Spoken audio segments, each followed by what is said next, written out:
You've just entered the Disaster Tough podcast, the place for emergency managers, first responders, and humanitarians who want to get the job done.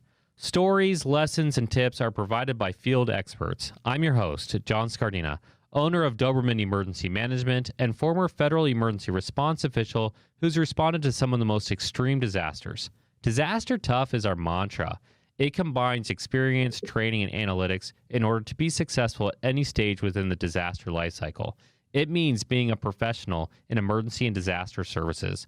Doberman Emergency Management lives by this. If your organization needs to fill a gap, please contact us. We can help. Contact info is in the show notes. We also support other products and organizations that will increase your ability. For example, if you fight wildfires, hurricanes, a pandemic, any disaster in the field, at a hospital or command center, listen up. You're missing out if you do not use L3 Harris for your radio comms. They are secure, portable, mobile, and scalable, which is great news for us in the field. A truly disaster-tough radio system. Check out the XL family of radios by clicking on the show notes or simply go to l3harris.com. When you think of situational awareness, you need to think of Futurity IT. They are disaster tough because they saw a gap and figured out how to close it by creating the Orion and Athena applications. Situational awareness is all about speed, coordination, and accuracy of information. Futurity IT's Orion app collects and provides preliminary damage assessments and integrates all incident action plan documents with WebEOC. The Athena app allows for planning, contact tracing, and customizable group coordination in every single phase of the disaster lifecycle. The best part? Futurity IT made both applications extremely intuitive. It's so easy to use. Click on the show notes today to schedule a free demo.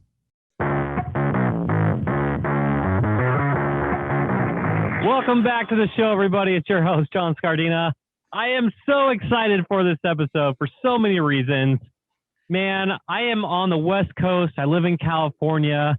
I get to talk to experts all over the country, but finally I get to talk to somebody at home in California. You know this. California gets blasted by all kinds of disasters all the time.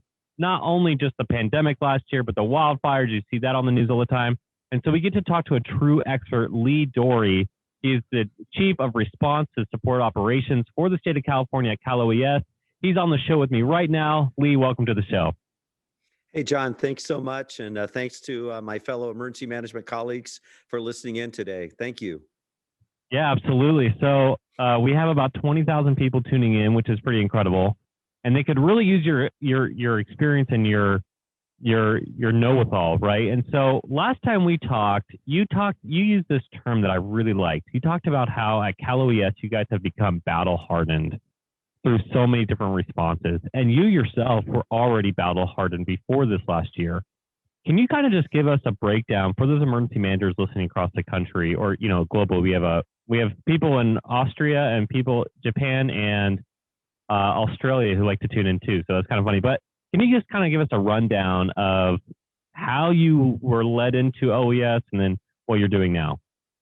Yeah, thanks, John, very much. And again, it's truly an honor and a privilege to be in the business of emergency management, Homeland Security, and to work at one of the finest organizations, I believe, in the world here at CalOES.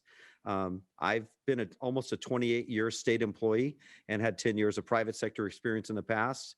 I found myself initially here at OES in our old building way off of south of here, off of Meadowview Road in 1997 as a public information officer, helping with the 97 floods that greatly impacted the Central Valley here of California.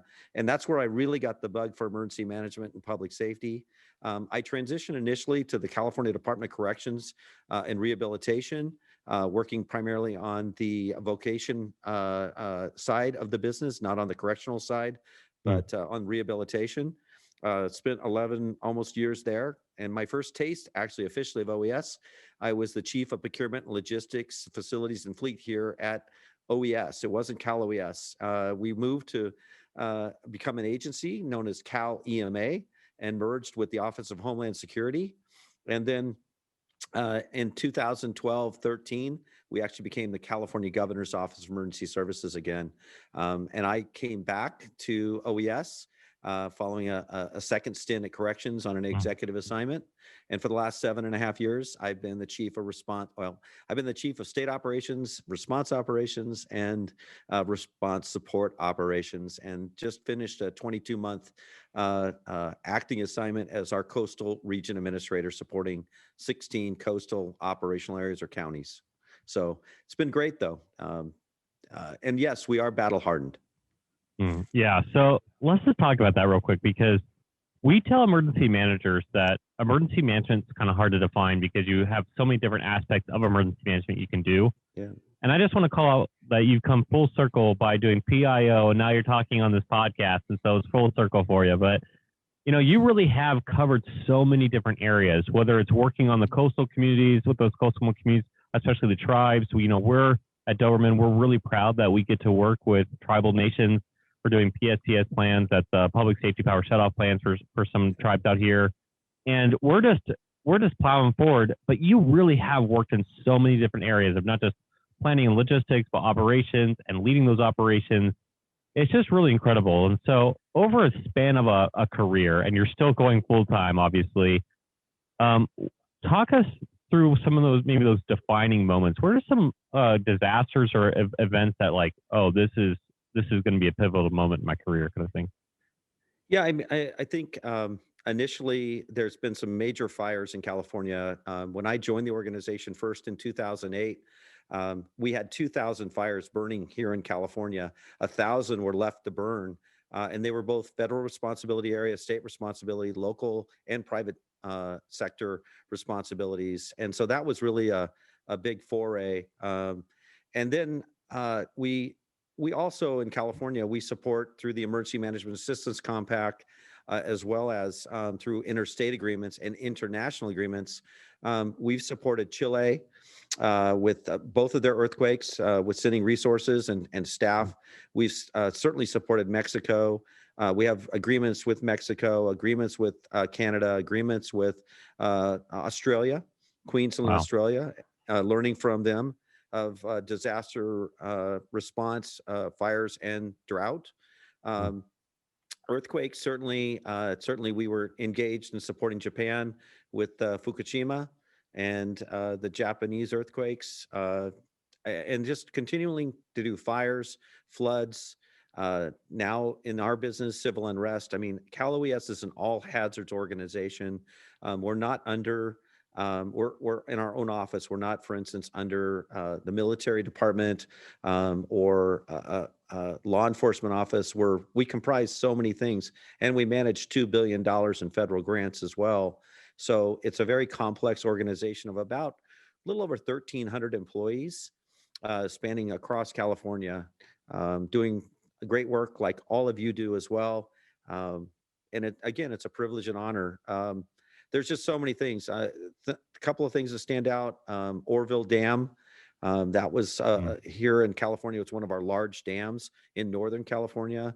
And we had tremendous flooding, rain, and potential. And that was difficult. The Napa earthquake in 2014, the Camp Fire, certainly the fires that happened in Sonoma and Napa in 2017. It's constant as an all hazard. So we're looking at your standard all hazard response for man-made and natural cause disasters, and respectfully, like all of you, pre-planned events. We're planning for the Super Bowl next year here in California. We're planning for the Olympics in 2028 already. We have the potential for host cities for the World Cup in 2026. So in our business, it's never a dull moment. One of the greatest things I can share with all of you that's, I think, an important part of being prepared and being able to go through the cycle. And John, you're right. I've worked in every section. I've been a chief in every section, except finance admin. They don't let me touch the money. Although our friends in finance admin readily admit they're the most important section in this business, because without them, we wouldn't be able to operate. And that's very true. God bless our finance admin friends and the federal government for giving us some money. But, yeah, a lot of good memories. Yeah, well, you were naming some of those, and I've been there at CalOES with you on some of those disasters. And talk about never a dull moment. There is Let's see.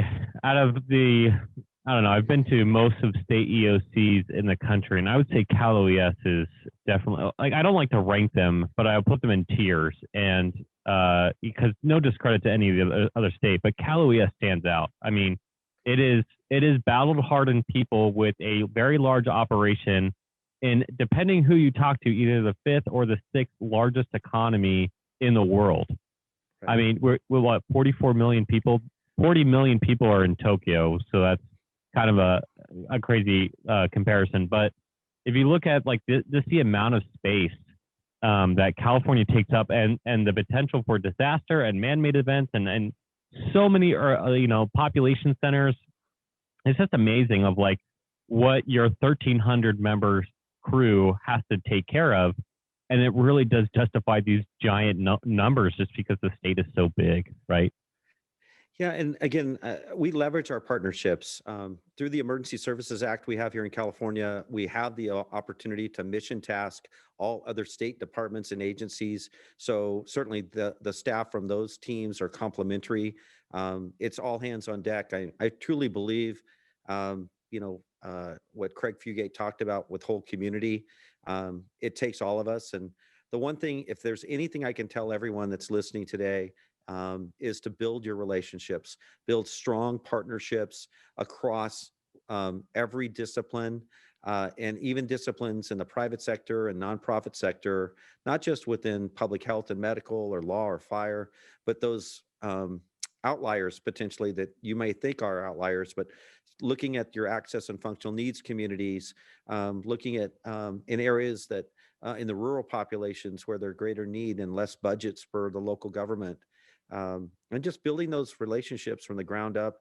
And the neat thing to me, John, we've had the privilege to work together. As those relationships flourish and partnerships flourish, they turn into friendships, and trusted friendships. Mm-hmm. One thing I have learned is I didn't believe this before. Not everybody gets along in this business. Who knew? I thought we all kumbaya. We all got along really well, but there's a lot of baggage, and I'd like to think that we depoliticize emergency management. We understand as emergency managers, no matter where you come from, that politics plays a key role in this at the local, state, federal, regional levels. And certainly we try to manage that to the best of our ability through relationships with our legislators, our public officials, our business leaders here in California and beyond, and so on. But just build those relationships. That's probably the greatest advice I can give you. Have great foundational plans, executable plans that are realistic, that are risk-based, and leverage what you've learned from your hazard mitigation planning all the way through your planning of preparedness, such as our catastrophic plans. And all these things I talk about are online. They're readily available. We'd like to think that California is one of the leaders, but I'll tell you, I've learned so much from national and international fellow state partners, whether it be in Texas or Florida or Georgia or up north in New York City and New York and elsewhere. So you all are great out there. It's just, we all have areas of improvement and things that we can do better, corrective actions learned through the after action process and hot washing.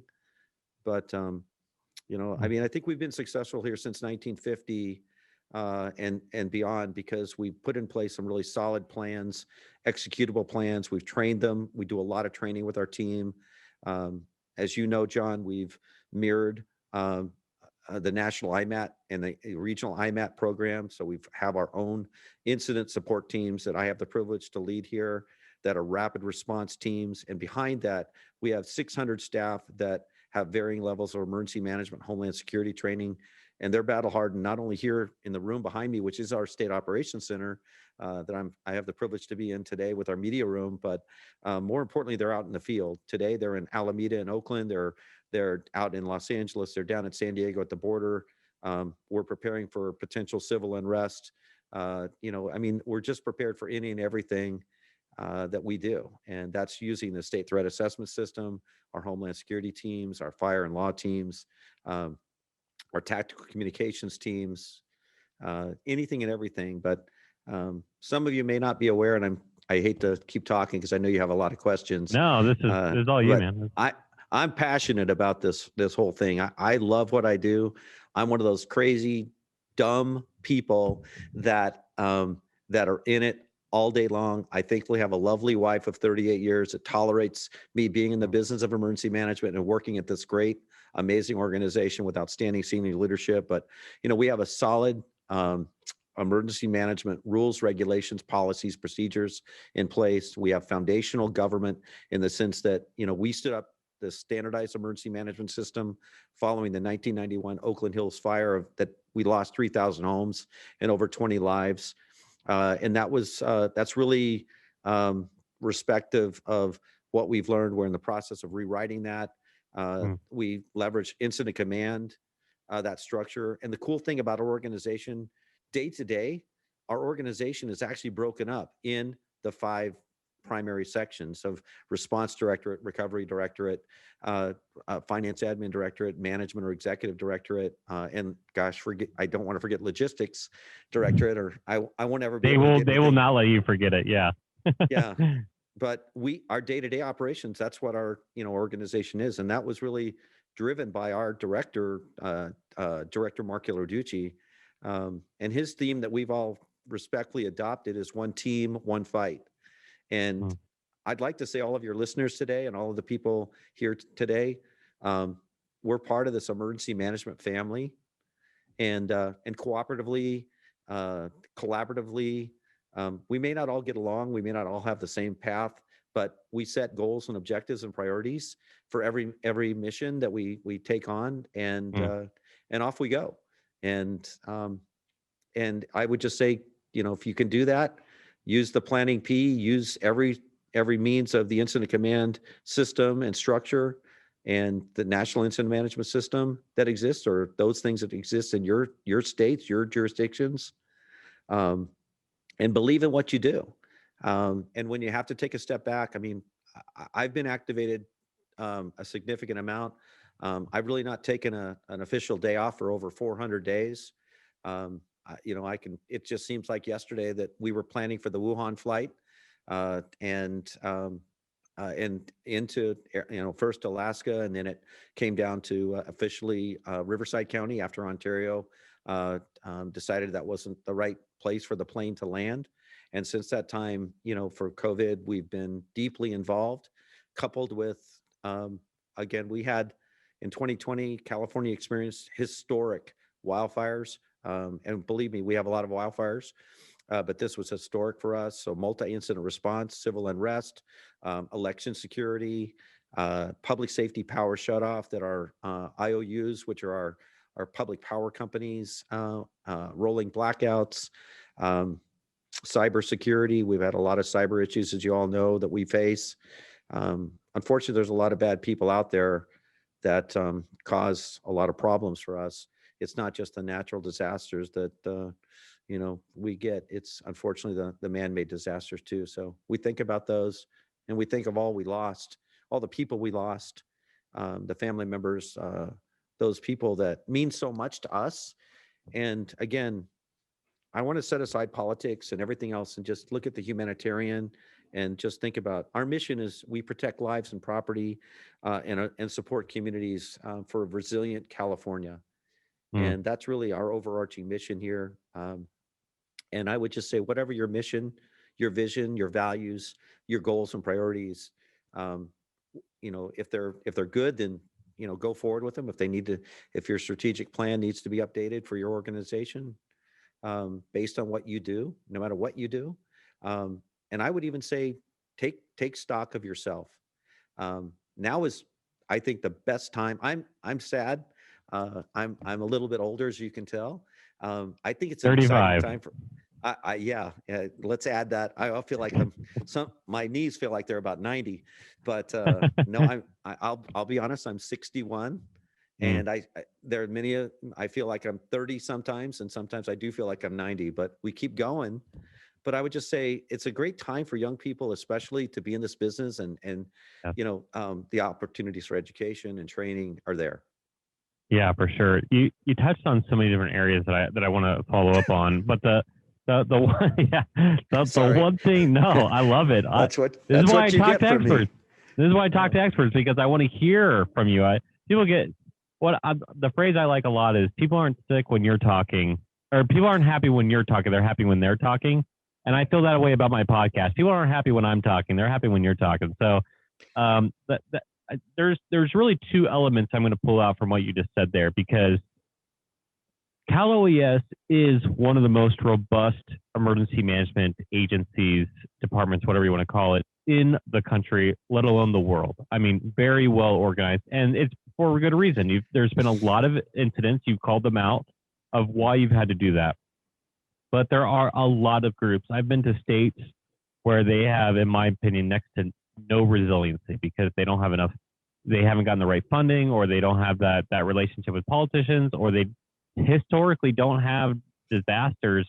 And all of a sudden, with climate change and everything happening, it's like there's a shift, and so they're starting to figure out. So what you just said there is critically important, because you literally just laid out the steps of how to create an emergency management department. And so if you're listening to this show right now, step number one is go back what you literally just heard and start taking notes, because if you want a really robust, really productive, successful emergency management group, we just heard it directly from Lee. The other thing that you just called out, you used the exact right word that I try to push very hard, and you said humanitarian.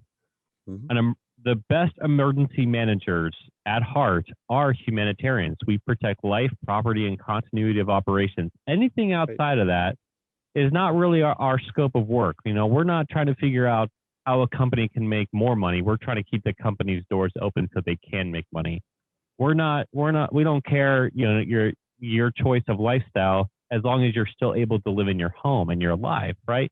So, like, you just perfectly called that out. However, I want to get your opinion on this, because you say we're not, we're staying away from the political, and this show does for sure. However, emergency managers need to be able to work with our political counterparts. We are that stopgap between policymakers and boots on the ground, right? And so if you're listening to the show right now, and if I'm asking Lee, how do you work? Let's say I'm a very local emergency manager. I need to work with my mayor, or I even need to work for the state. As somebody who has so much experience and really great at building those relationships, you just talked all about relationships. That's the entire job, right? How Yep. do I start from the ground one? How do I start with working with people who, don't necessarily like me? They think I'm a doomsday prepper, right? Like, they don't really understand what emergency management is. How do you do that? How do you switch?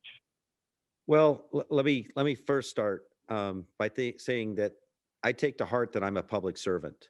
I work for the people of California. I work for the governor and our leaders that I have the privilege to work for here in CalOES. So, no matter if you're a public servant or part of a nonprofit, whatever it may be, you work for somebody. And at the end of the day, um, not that I set aside politics. Please don't get me wrong, but we're very fortunate here. We have outstanding programs. We have literature. We have a legislative staff that meets with all of our elected officials. We have key processes and training available, meetings. One of the great things that we've done is we've built relationships with the League of California Cities and the California Association of Counties, and really building those relationships. But I can just give you a recent examples. Working in the coastal region as the lead state official for emergency response, I did interact with significant amount of senators, assembly members, congressional members, local politicians, mayors, so on. And at the end of the day, it's just building a trusted relationship.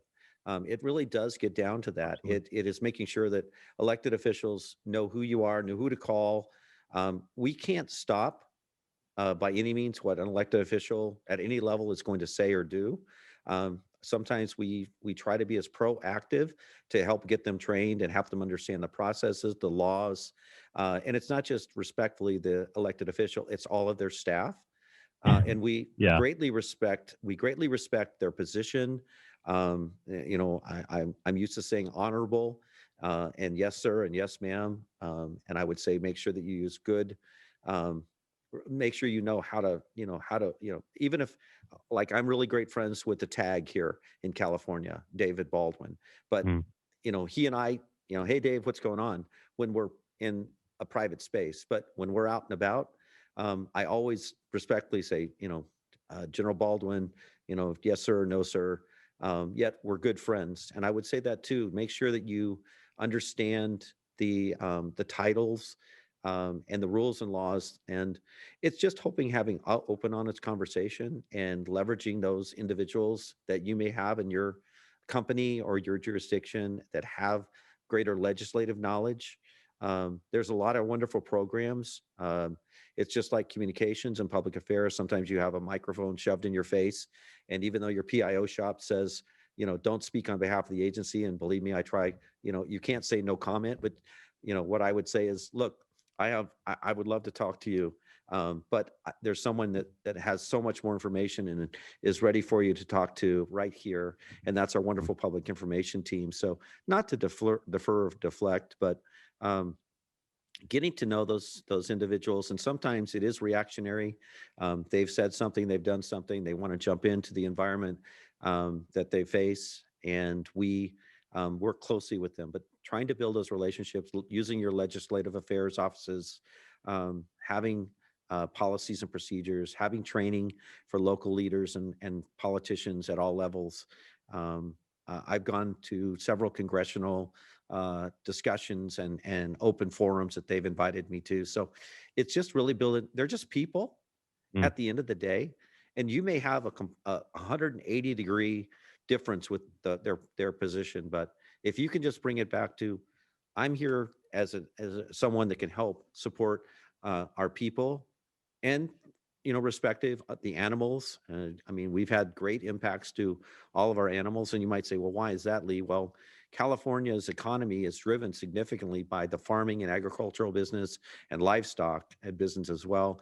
But at the bottom line, people love their pets. I love my pets. They're like family to me, and they're a part of that. So it's not just looking at the people, it's looking at the critical infrastructure. It's looking at, again, access and functional needs is critical. I think it's a key partner in us and all those underserved communities that again, we're public servants. And I mean, I have 40 million bosses, basically. That's a lot of bosses. My wife being number one. Yeah, that's smart. Yeah. Number one taxpayer is your wife. 38 years of marriage. I've learned well. I have only been married 8 years. It'll be 8 years in May. And I would like to exponentially grow that number. And so, yeah, she's also my best friend, which makes it really easy to continue on that. So, and you bring up a good point. I hate to interrupt you, but sometimes emergency managers, sometimes in this business as in general, whether you're police, your law, your fire, your homeland security, your emergency management, public health, so on. Sometimes we forget about our family and our daily lives. So I would strongly encourage each of you to try dearly to find that work-life balance. I thankfully have a lovely spouse, a wonderful person that tolerates me being in this business. And I've had 2 children that we've raised now that are adults doing their own thing, but be there for your family, be there for yourself, take the time you need, especially right now. It's critical, the stress levels, it's just find time for yourself and those you love and care for, and your neighbors, and even those people that you don't know. But most importantly, again, thanks for what you do. We're a whole community, like I said, and we're a family. Yeah, and emergency managers are able to bond because anybody who has a job where that job requires them to sacrifice personal X, you can take time, family, whatever, you bond really well. And you were talking earlier about personality types. One of my favorite stories, personal stories I have, and I don't know if it's like a really exciting story per se, but it's a highlight for me of, he's actually been on the show, is Kevin Coleman. And Kevin Coleman was the resource leader on the national IMAT, and I joined the team. He'd already been on the team, and we are 100% different. I mean, if I like the color green, he must like the color red. If I want to go fast, he likes to go slow. And we are 100% different. And at the beginning, honestly, let's be real, we're adults. We have different interests. You know, I like football, he likes hockey, kind of thing. And in fact, he's actually a ref for hockey, so call that out. But we didn't get along. Like, we kind of avoided each other because of that. And, you know, adults do. You kind of gravitate toward who you like.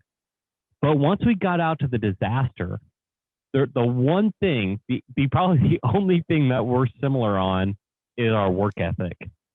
That guy is a beast. I mean, he's extremely organized. He does his job very well. He's definitely an expert in the country. He actually just got another job, so congratulations, Kevin. And cool. Yeah, and because of that, I hopefully I have that same reputation. I will work till my dying breath to get the job done because I'm a humanitarian. I want to get the job done. That's like my only motivation.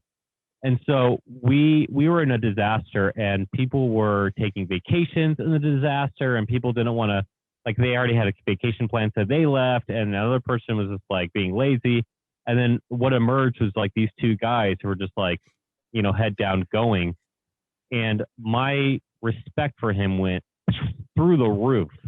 And I think that's kind of what happened. And after that, we developed a great friendship. Again, he's still totally different than me. And that's okay, because we found that one thing. And so my advice to people is, if you're not getting along, or if you're trying to work with that politician, that mayor who sees you as the doomsday prepper, the one thing you might have in common is that you are both married. Or the one thing you might have in common is that, like, I don't know, name X. Like, you can just find one thing, and that's what I would say is that's the beginning, that's the nucleus of building a relationship with people. As an emergency manager, if you're not able to build relationships, you are in the wrong business.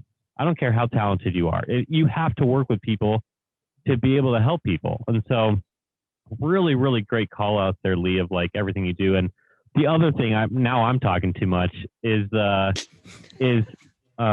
thing that was instilled to me as a Midwest boy from Ohio, go Bucks, was that anytime you address somebody, whether you know them or don't, you say, yes, sir, yes, ma'am.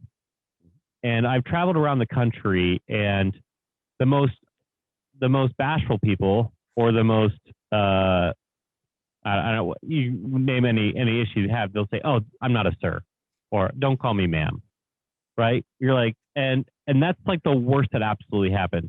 So you can do a funny joke with that. It's like, you know, like, oh, don't call me ma'am. I'm like, oh, do you want me to call you lady? Come here, lady. And like, they laugh, and you have a good conversation with it. But like, they will never look at you and say, hey, like, I'm now offended that you, you know, address me appropriately, or using their title, you know, Mr., Miss, whatever, or whatever they choose to go with. But I think that really has helped me out in my career, honestly.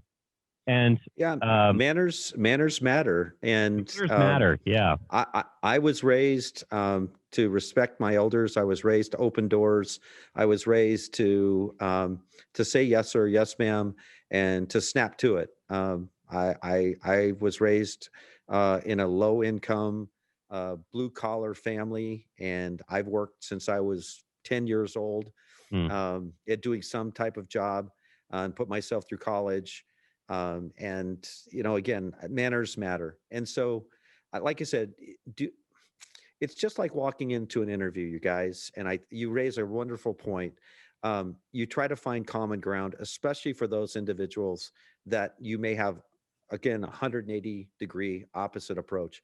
You walk into an interview, and you're always told, especially if it's in someone's office, is look on the wall, look around, maybe on the desk, and find something that is common. And then start the conversation, whether it's a team, a sports team, a family picture, whatever. I mean, oddball things that you could find. And it's true in emergency management. At the end of the day, we're all human beings. And I'll tell you, having had the privilege also to work with Kevin, I guess I'm really lucky because I've worked with significant amount of regional IMATs, and I worked with all 3 national IMAT teams at one time or another. Actually, Tito still owes me some favors for getting his team cleared as the East 2 team that, now is, I guess, red, white, and blue or whatever they're called now. Yeah, they rebrand like it's a drop of a hat. Yeah. I want to take into battle with me different individuals. And I think a team leader, no matter what level you are, you're a coach, you're a mentor, you're a father, a mother, you're all those things. But what you need to do is understand those talents, understand those differences, and highlight those things. Put the right people in the right place to do the right job, and be willing to make those tough calls. And if someone is not performing, to take appropriate action, but do so in a sensitive, considerate manner. Always be fair and equitable. Always look out for those of your teammates that may be struggling, because we don't know. I just was talking to a local fire official this morning, our safety officer here. He's actually sitting right behind me, 16-year member of the Arinda Moraga Fire Department, John Binsley. And we talked briefly about, I don't want to go to a funeral, and I've sadly been to many, and learn about who you are. I want to know who you are now. I want to know about your other interests. So sit down and have a cup of coffee, or I don't drink coffee, but have a soda pop or a bottle of water, or whatever it may be, and get to know the people you're working with, and try to respect and understand the differences, and leverage the good that comes out of that, and not take it in the basement. Formerly, there was a program called Meta Leadership out of Harvard University, and the leaders there that were teaching it talked about, in emergency management, our brains go in the basement anytime something negative is happening, and pull yourself up and raise yourself and try to look for the positive. That's how I approach every day in my life. First and foremost, I'm happy I get up every day, and I have the privilege to come to work, and yet I think about my home and my family, and my dad that I care for, who's a World War II vet, and those the things that make you happy in life. And Kevin is an amazing young man. All the team members of the national IMAT teams and the regional teams are fully dedicated. But if I were anybody out there, get an assortment of fun, exciting, motivated, dedicated, highly trained staff. Take them into battle. And as a leader, I respectfully get the heck out of the way and let them do their jobs, and coach, mentor, and maybe do a little butt kicking if needed.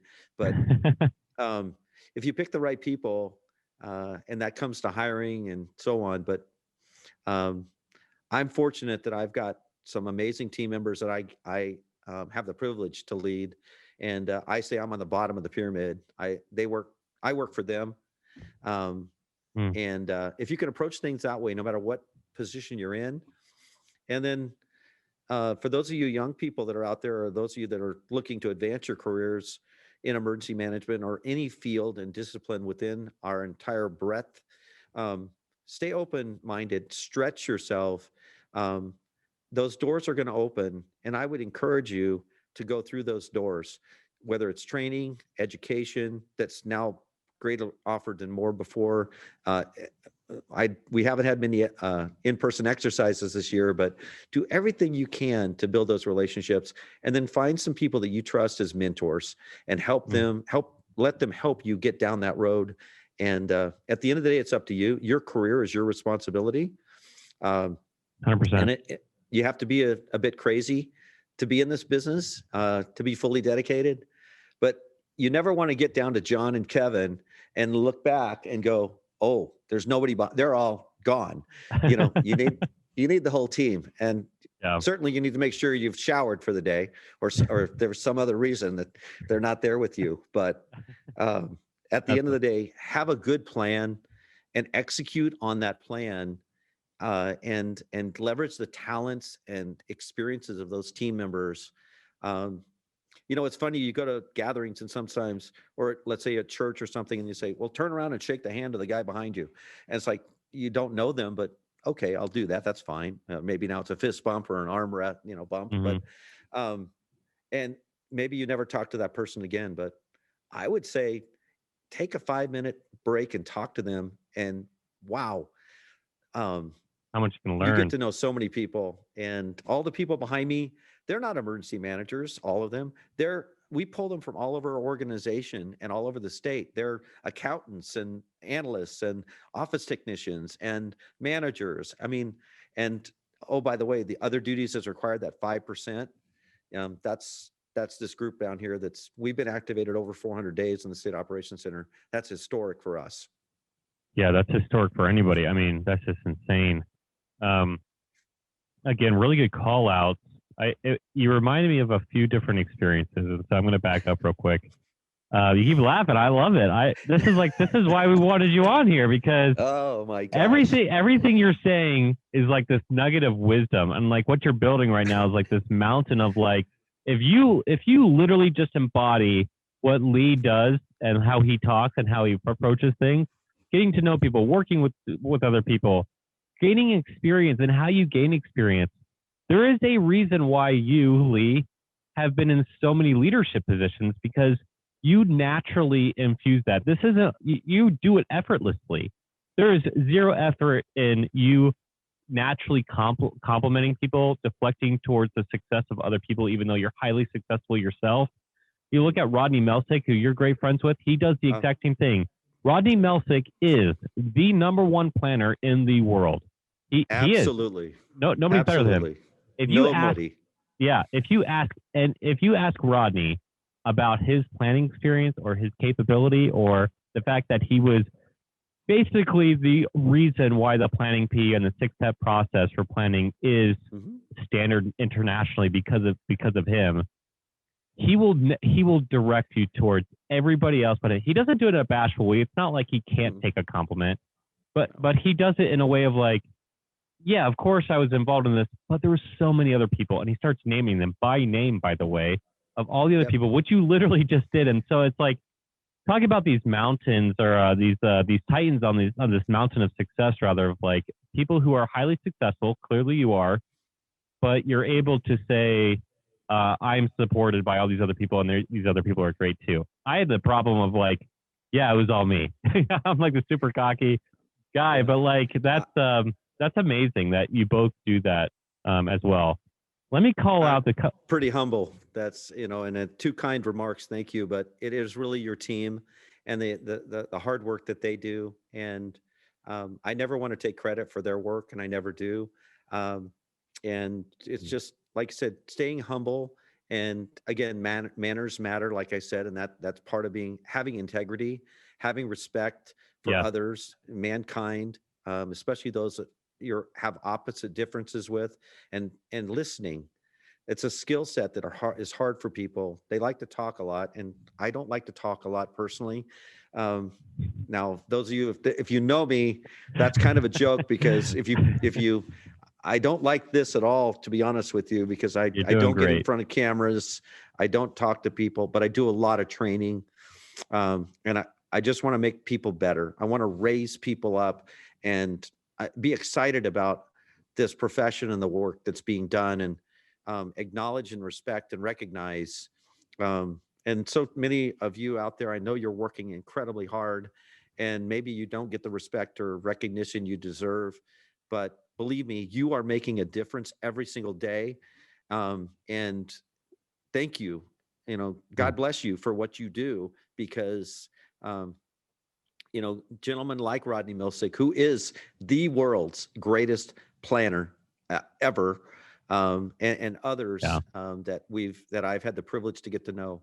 But if you listen, they say that you've got 2 ears and 1 mouth. Well, and you should listen twice as much as you speak. That's probably not a bad advice. That, if you listen, you learn. When you're speaking, you're not really learning much. You're espousing things. And I'm speaking too much, so I'll be quiet now. Well, I'm actually going to contradict you. This is dangerous ground to contradict a legend. But oh gosh, my only thought process on speaking is, if you don't know something and you want to learn, practice teaching it to somebody else. That's like the one time speaking is really, really great for learning. It's like, you don't come off as if you know it to an audience that you shouldn't speak. That happens way too much on media, as a media guy myself, right? But like, it's not, I'm not talking about being a pundit. I'm talking about, okay, I don't understand the purpose of logistics and emergency management. Let me start walking that through. And then you're able to, like, as you're participating in it, so participation matters for that. Yeah, I mean, a good example is, I'm sorry to cut you off for a moment, but describing incident command, and I say, look, you can use incident command to plan a wedding. You can use incident command to plan your life. I would encourage each of you to do a SWOT analysis on yourself and keep doing that, whether it's that or a 360 analysis, whatever it may be, just to be open and honest. What are my strengths? What are my areas of improvement? I don't like to use the weakness word, because we all have things that we can grow in. What are those opportunities for me to grow? And then what are the threats to prevent me from doing that? And you'd be really surprised. And let alone just ask people, you might have the greatest opinion of yourself, but others may have a different opinion. And it's kind of nice to get that feedback, and that helps you mentally, physically, emotionally grow as well. And yeah, it's hard to hear sometimes, but in our business, you have to have a very thick skin. If you are not very good at taking advice, do not get married.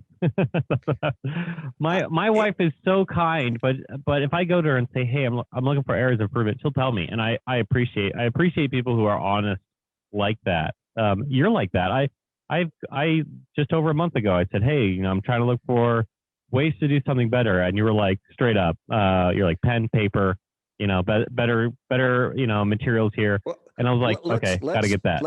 Let's be fair here. Hold on, and I'm gonna throw you under the bus for a minute. That's fine.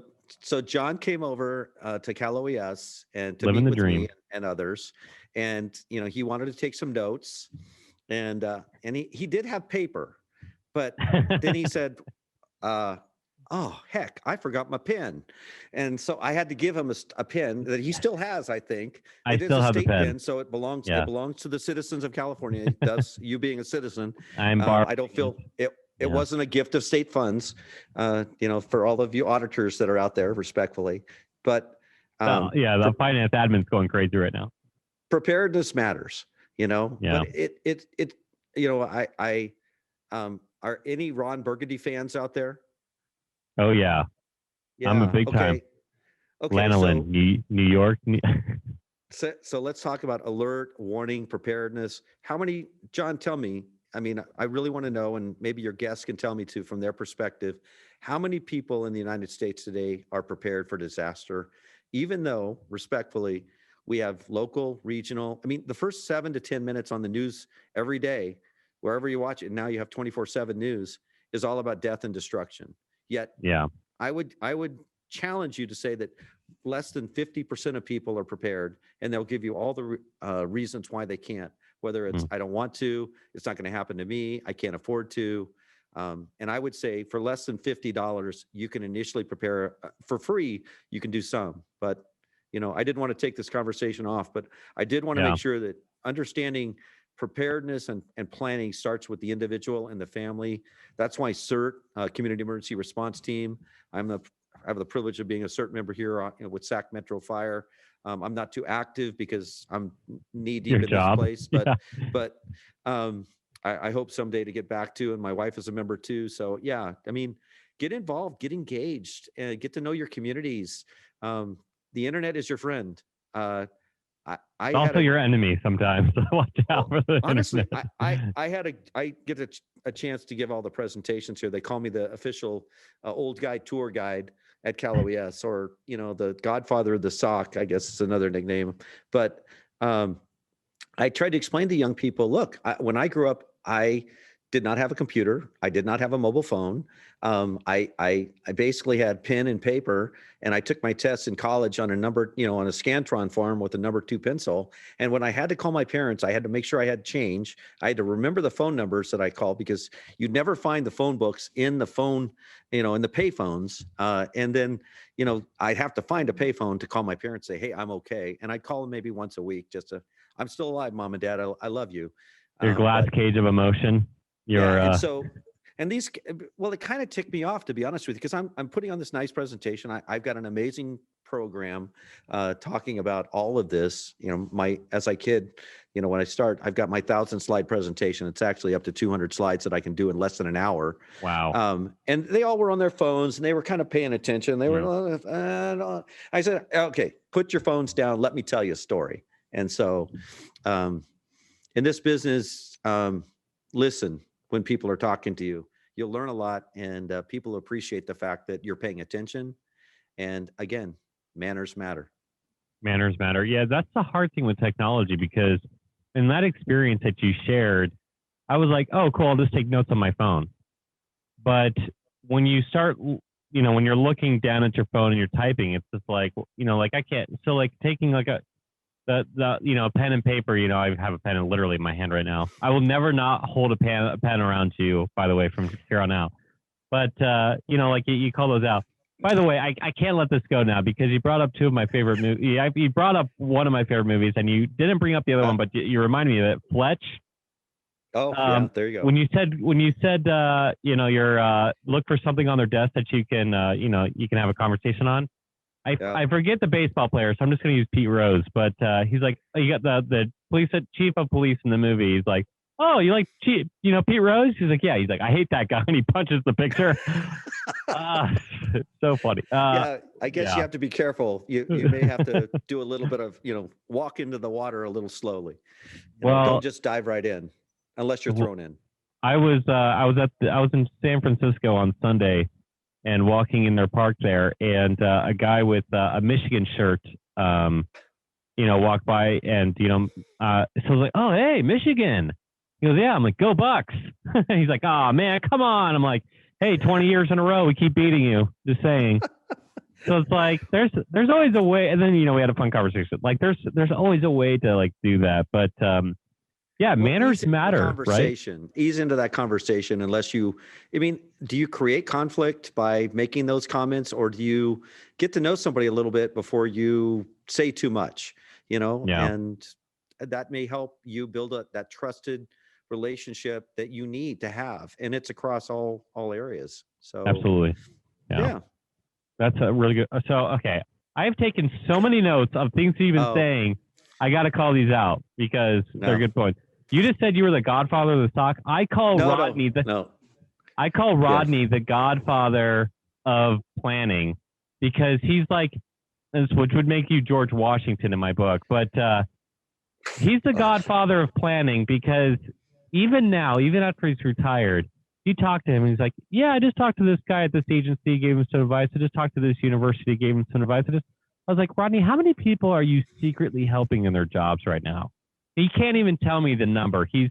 So many people he's like just sitting there in his apartment out there in Henderson, Nevada, and he's just secretly still guiding. That's the godfather, which makes you George Washington. You just said you're the old guy in the room.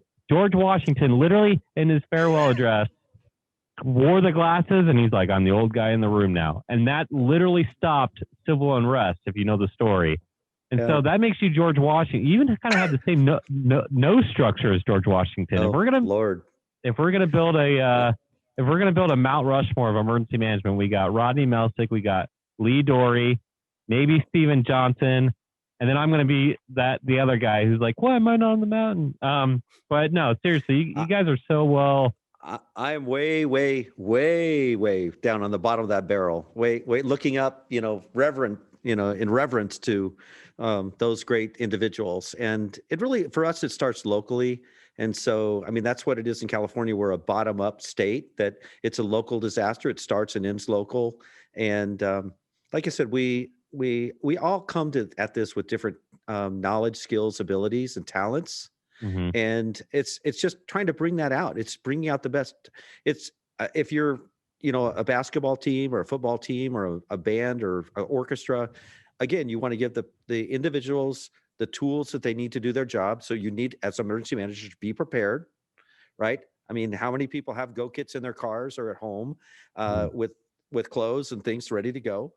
And then you need to know your team and the individuals, and more importantly, you need to know what they want to do. You know, I say, what do you want to be when you grow up? And a lot of people, oh, well, I'm 50 years old. I should know this by now, but I don't know what I want to be when I grow up. Well, hey, it's okay. And if you don't want to be an emergency manager and you'd rather be a real estate agent or something else, then gosh, go do that. Life is Go too do short that. not to, Yeah. for sure. But when you're in this business, go all in, go for the brass rings, walk through those doors, get to know people, build those trusted relationships that have integrity, have honor, have respect, have that honesty factor. That's going to help you so much. And be honest with yourself to make sure that you have the abilities and tools that you need. And if there's areas of improvement that then close those gaps. It's just like we do in the business. What are your shortfalls? What are your gaps? What are your needs, basically? Yeah. And like I said, you can live your life just in the incident command structure and be very successful at it in a planning preparedness potential, an operational, a financial, a leadership or decision making potential. Like I said, I joke, but you can plan a serious event using ICS. So Yeah. In fact, I took ICS. I worked for let's say a large tech company for a while, and I implemented ICS there and organizational management and how to deal with that. And it was amazing how much more smooth the operation went. Anytime they implemented it, anytime they pushed back, it still stayed as chaos. So final great call out there. And I might tease this too on the Instagram page on our Disaster Tough. I'm going to see if we're even allowed. We might crop your head on a George Washington thing, or we might put you and Rodney on the Mount Rushmore. No. You said you're the bottom of the barrel. You know what I think about that? The bottom of the barrel, that would make that the foundation.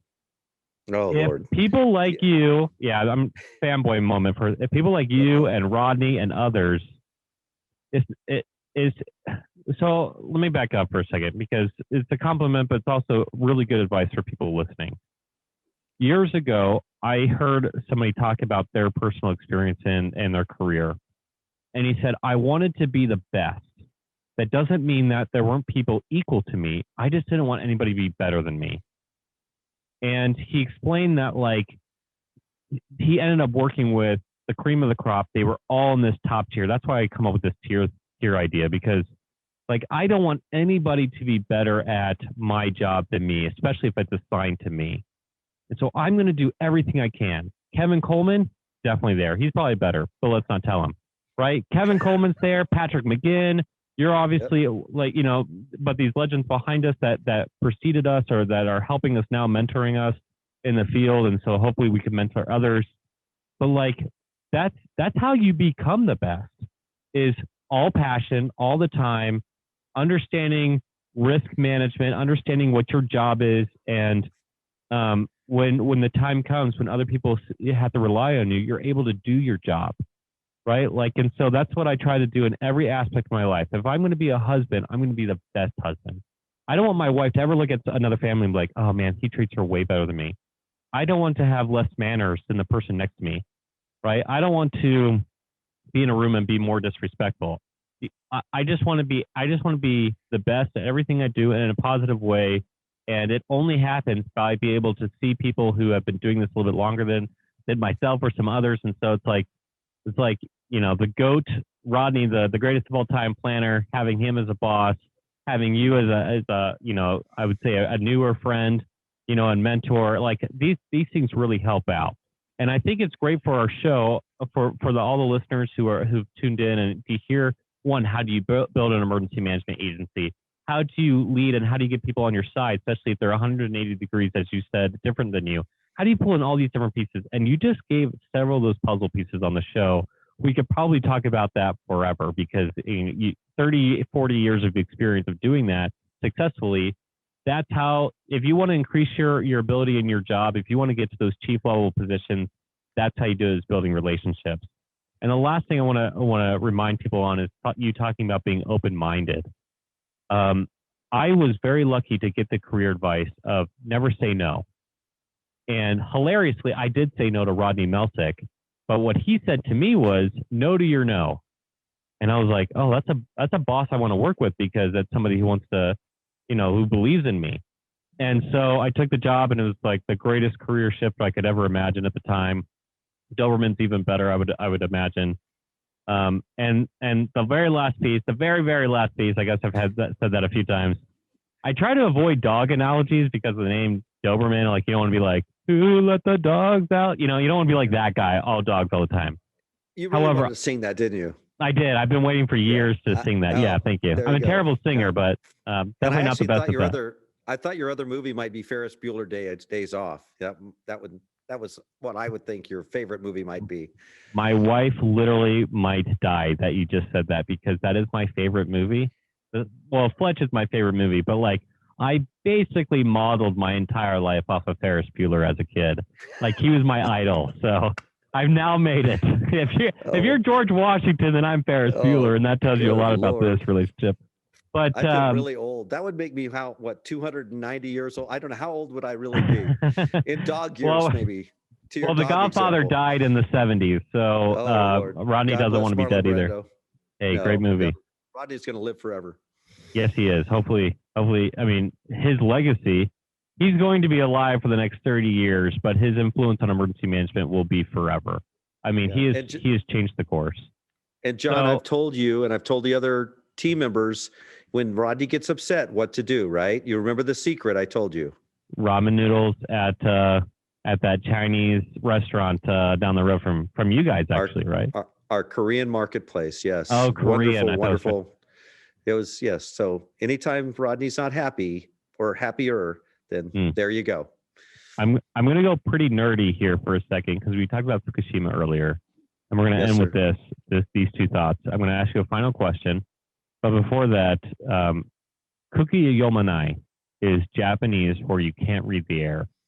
And so what I would tell people when they were acting kind of stupid, they weren't using situational awareness. I would say, Kuki Yonde, like, come on, you got to read the air, right? And I think that's what kind of like this whole episode has been about, like learning to read the air. Whatever situation it is, if you're able to talk to the general as a friend, if you're in a public setting, how to address people, how to build an emergency management agency, how to get people on your side. And so it's all about reading the air here, and you've done that really well. And so just want to call that out. But what I'd like to end the show with is a similar question I ask pretty much everybody who comes on here. Based off of your perspective, your personal experience, sir, that was me being using my manners. Based off of your personal experience, if you're going to look and see in the future of emergency management, what is one thing you would like to change that will impact the future of emergency management?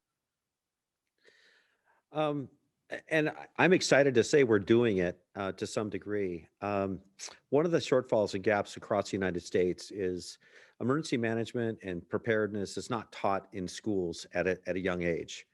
And we've just begun a wonderful program called Preparedness Ambassadors with our California Department of Education, and put significant teaching materials. And this program will be for all fourth graders, or it could be exercised with 6th, 8th, and 11th graders as well.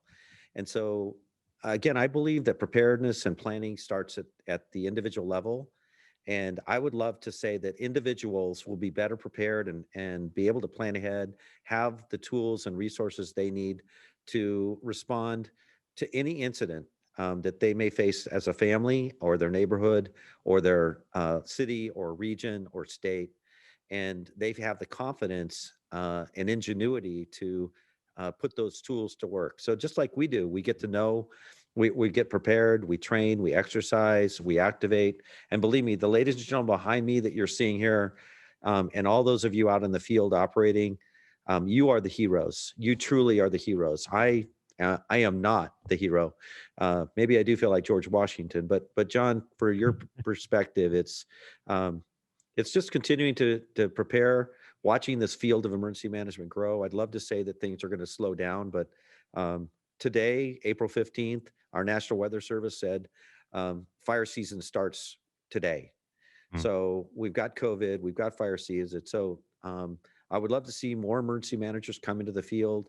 I'd love to see schools at all levels, including college, teach emergency management, including doctorate and grad programs. And I'd love to say to people, it's okay to go to public service. I think years ago it was exciting and then it kind of fell off, but look for a career in public service. We need you. If I'm George Washington and but we need great people, especially young people with a lot of energy and dedication and willingness to learn, to come into this field and to help at the local, state, federal levels, to help if you're a military. Thank you so much for your service to our country and to the state you serve. If you're a healthcare professional, thank you. I mean, just thank you. I mean, I know that sometimes is a bottomless word, but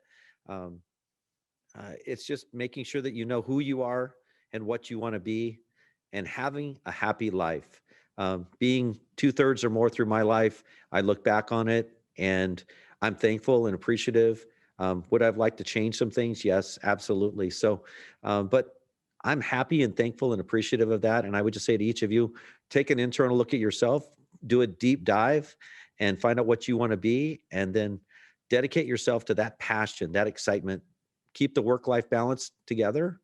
But I just love to see a lot of young people and even people of my age and greater get involved, get engaged, help, volunteer, give back, and let's try to break those barriers down and make this world a safer, better place. Let's not just say it, let's do it. Let's be the champions.